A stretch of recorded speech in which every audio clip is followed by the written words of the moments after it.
Good morning, good evening, good afternoon. Julie from Story a Day here, and you may well ask, what's next?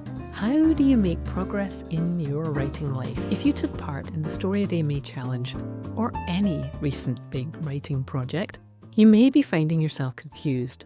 You managed to write so much during that time, and now it's hard to get anything done.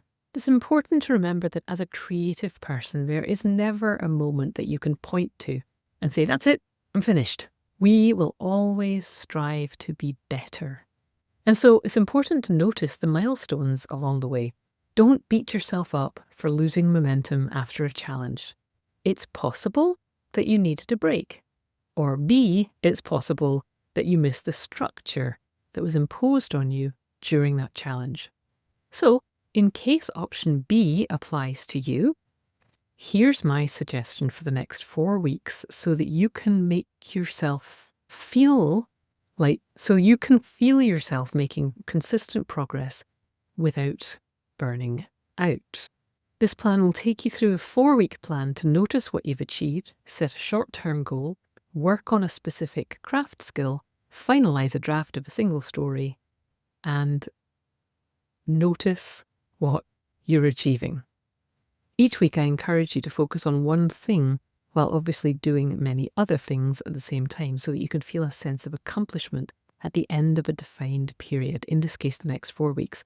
Okay, so what does your 4-week momentum or rescue plan or what to do after Story a Day May look like? Well, let's first figure out why a challenge like Story a Day worked for you, whether you wrote every day or whether you just wrote a little bit more than you would have otherwise, or whether you discovered new styles that you wanted to do. The challenge is hard because it's a lot of writing and because you have to sacrifice activities, maybe sleep to make time for it. But a challenge like Story a Day is great because you know exactly what's expected of you every day. You have to show up. You have to do the best you can with the assignment you're given, and you move on with your life satisfied that you've shown up for your creativity today, and it wasn't really your fault if it wasn't great, because really, what did we expect? When the challenge month is over, I always hear from people that they experience a letdown. They're not writing as much, they lack motivation, they don't know quite what to do first. And there's no right way to be a writer, but here's a curriculum that you could follow for the next few weeks before all of the momentum of Story a Day drains away. And first of all, you have to forgive yourself if you took a little break. Don't waste any more time on that. But I would like you in week 1 to capture what you wrote. Write down the names of your stories. Write down what inspired them, or where you wrote them, or where you stored them. Think about overall what worked in your stories. What was most fun for you? And again, if you're doing this and you're not doing it related to the Story a Day challenge, you can go through these questions, think about the most recent successful project that you worked on. What was fun about it for you? If you do have short stories, pick 2 of them to rework and refine. And answer, you're not necessarily going to work on both of them, but you're going to pick 2 potential candidates. And then you're going to write some freestyle journaling kind of stuff that says, what did I learn about myself and my writing practice during my most recent challenge? What can I take forward? And crucially, what can I let go? And that's your assignment for week 1. Week 2, you're going to position the big rocks. You're going to pick one of the stories to begin editing based on your enthusiasm level, on the complexity of the edits that you think it needs, and how much time you have available. You're going to begin revising with the plot. Do the plot events follow logically from the choices your characters make? If not, did you make a choice to write something experimental? Then good for you. Or, if you didn't make a choice to write something experimental, how could you rearrange the plot events or change them to make them more logical? If you get stuck or discouraged, switch to the other story that you picked and just keep going back and forth between them until you feel like you're making some progress.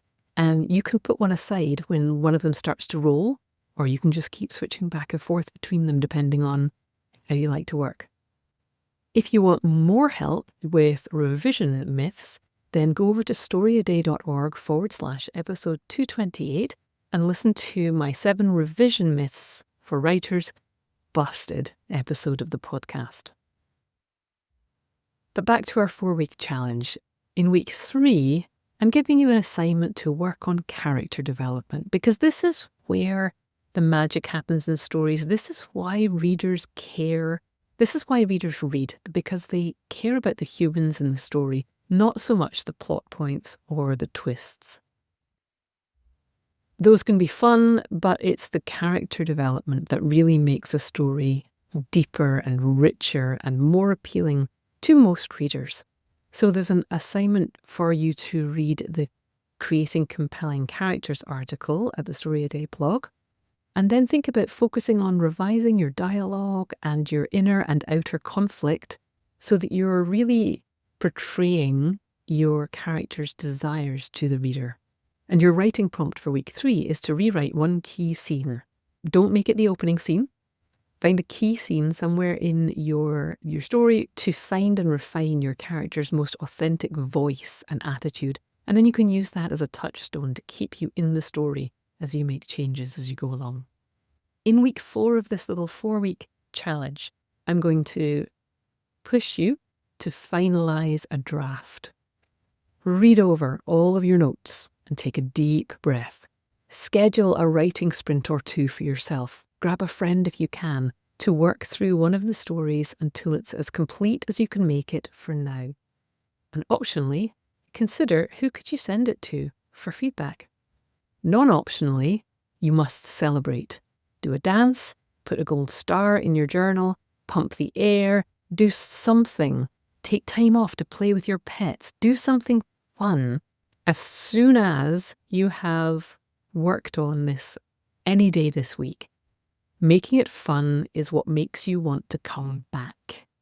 And if you loved having prompts turning up in your inbox, but would like to go at it at a slightly more leisurely pace, consider subscribing to my Story a Week newsletter. It contains 52 lessons and writing prompts and will turn up in your inbox every week for a whole year to encourage you to write some new drafts as the year progresses.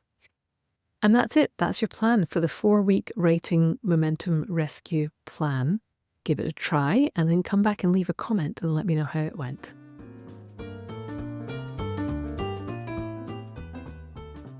Thanks for listening. Why not come over to the blog at storyaday.org and check out this week's writing prompts and articles. And in the meantime, have a great creative week and, of course, keep writing.